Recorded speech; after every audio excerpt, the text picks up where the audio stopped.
are there any rookies or young players that you're keeping an eye on as potential sleepers? And how do you evaluate their fantasy potential? Yeah, I mean, rookies, they're the mystery box, right? Like, we haven't seen them play in the NBA, so they can get very enticing. For the most part, rookies suck in the NBA. There's a few exceptions. Like, I think a few years ago, we had Karl Anthony Towns.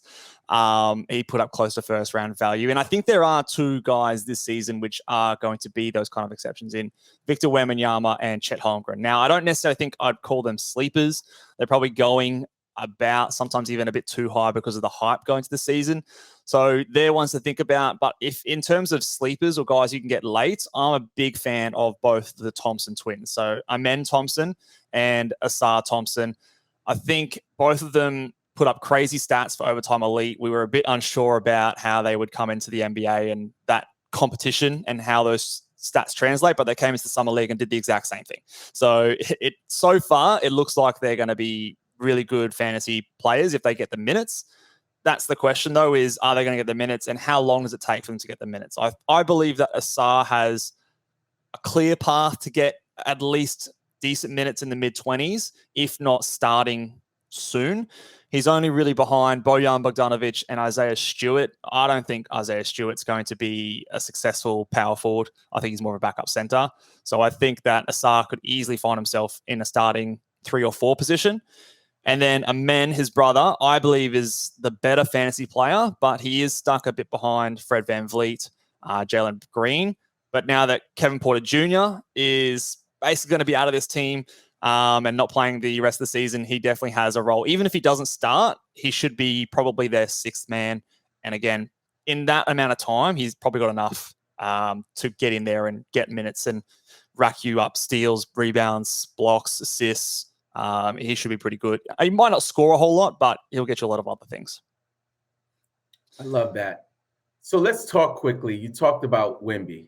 I want to just get your take on Wemby because I'm like on the record. I'm pretty low on Wemby. It's just too many red flags for me. I don't get hyped off of names, right?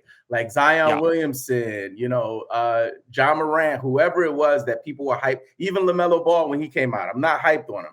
And this guy, he's in an environment, right, where load management is a thing, like resting back-to-backs. What's your take on Wemby, and where do you think fantasy managers should look at him? And if you could point to categories and points leagues for this one.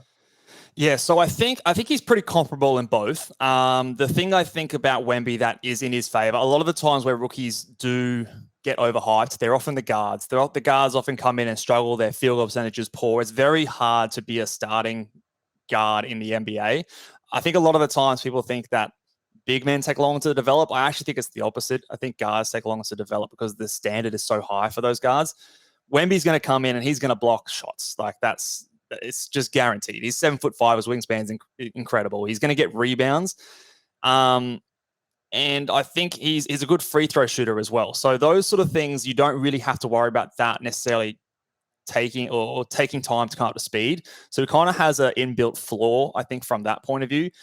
The real thing that's going to define his season is how efficiently can he score, and can he do anything in the assists and steals department. So I believe that he probably won't to the second point. And I think the first point, it might start poor and inefficient, but by the end of the year, by All-Star break, by February, March, he should be doing a lot better. A lot of the times people talk about the rookie wall. I think that's nonsense. Rookies always get better as the season goes along. But as you said, they will be handling him with kid gloves and they will be protecting him. He's their franchise, $500 million extra dollars as soon as he got drafted kind of player. So any knocks, any injuries, they will put him on ice. But in saying that, I don't think we should, just label him an injury-prone player because he's skinny. I think he's going to play close to 60, 65 games per year. So I think that's about where I'd have him. In terms of a draft range, I like him past 40 for both points and categories. I think is about right. I think when we get closer to the draft season and we see preseason games that everyone gets crazy excited about him, he might go a bit higher than that. But he does have a really good fantasy framework to start his career.